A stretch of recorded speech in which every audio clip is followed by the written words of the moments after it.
السلام علیکم ورحمۃ اللہ وبرکاتہ۔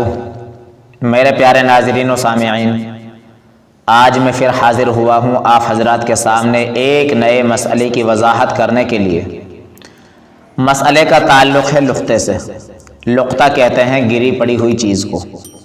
بعض مرتبہ ہم راستے میں چل رہے ہوتے ہیں تو ہمیں کوئی چیز گری پڑی ہوئی مل جاتی ہے۔ سوال یہ ہے کہ اس چیز کو ہمیں اٹھانا چاہیے یا نہیں اٹھانا چاہیے۔ تو پیارے ناظرین، جو چیز ہم کو پڑی ہوئی مل رہی ہے وہ دو طرح کی ہوگی، یا تو قیمتی یا بے قیمتی۔ بے قیمتی کا مطلب یہ ہے کہ اس کے بارے میں ہمارا غالب گمان یہ ہے کہ اس چیز کا مالک اس کو تلاش نہیں کرے گا۔ مثلا کوئی بسکٹ کا ٹکڑا مل گیا، یا کسی فصل کے چند دانے پڑے ہوئے مل گئے، چنے کے، گیہوں کے، باجرے کے، یا پھٹے پرانے کپڑے پڑے ہوئے مل گئے، یا ٹوٹی پھوٹی چپل پڑی ہوئی مل گئی، یا کوئی دوسرا ایسا سامان جس کے بارے میں ہمارا غالب گمان یہ ہے کہ اس چیز کو اس کا مالک تلاش نہیں کرے گا۔ علماء کرام نے لکھا ہے اس چیز کو انسان اٹھا لے، اور ایسی چیز کو انسان خود بھی استعمال کر سکتا ہے، اس میں گنجائش ہے۔ لیکن چیز ایسی ہے جو قیمتی ہے، جس کے بارے میں ہمارا غالب گمان یہ ہے کہ اس چیز کو اس کا مالک ضرور تلاش کرے گا، تو اب اس کو اٹھانا چاہیے کہ نہیں اٹھانا چاہیے؟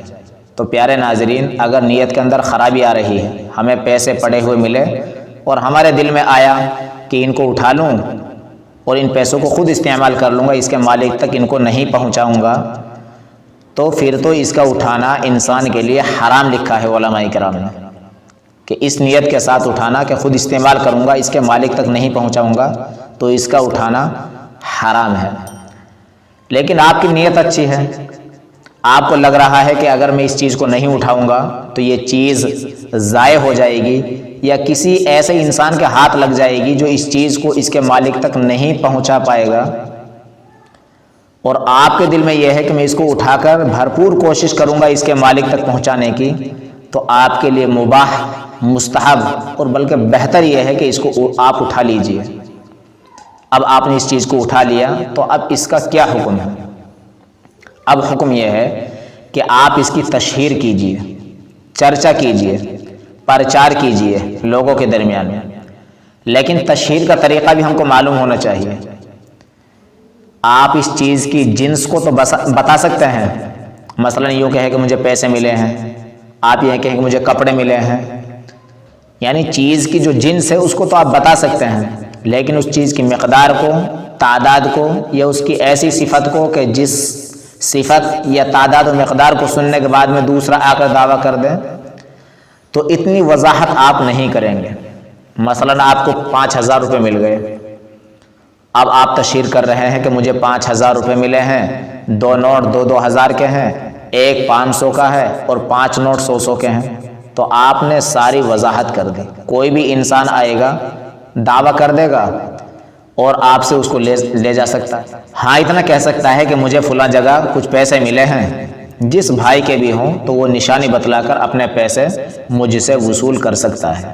یہ ہے تشہیر کرنے کا اور پرچار کرنے کا طریقہ۔ پرچار کب تک کرنا ہے؟ جب تک کرنا ہے کہ جب تک آپ کو امید ہے کہ اس کا مالک آ جائے گا۔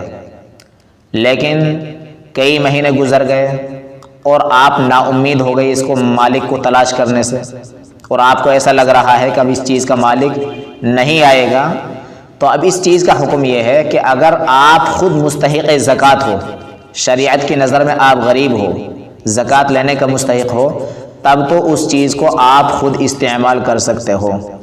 اگر آپ مستحق زکوٰۃ نہیں ہیں تو پھر اس مال کو آپ ایسے شخص کو صدقہ کر دیجئے جو مستحق زکوٰۃ ہو۔ آپ نے اس کو صدقہ کر دیا، اللہ نہ کرے کہ بعد میں اس چیز کا مالک آ جائے اور آپ کے سامنے آ کر اپنی چیز کی پوری نشانی بتلا دے کہ کچھ مہینے پہلے میرے پیسے گرے تھے اور اتنے اتنے نوٹ تھے، تو اب آپ کو وہ پیسے اپنے پاس سے دینے پڑیں گے۔ پہلے تو اس کو آپ بتلا دیں کہ بھائی میں نے تلاش کیا تھا لیکن اب میں نے صدقہ کر دیا۔ اگر وہ اس بات پر خوش ہو جائے کہ ٹھیک ہے میری طرف سے آپ نے صدقہ کر دیا تو بہت اچھی بات ہے، وہ پیسے نہ لے تو اس کو صدقے کا ثواب مل جائے گا۔ لیکن اگر وہ مطالبہ کرے کہ مجھے تو میرے پیسے چاہیے، تو آپ کو اپنی طرف سے اتنے پیسے اس کو دینے پڑیں گے، اور جو آپ نے اس کے پیسے صدقے کیے تھے تو اس کا ثواب پھر آپ کو مل جائے گا۔ یہ گری پڑی ہوئی چیز کے کچھ مسائل تھے۔ اللہ تعالی ہم سب کو دین کی صحیح سمجھ عطا فرمائے۔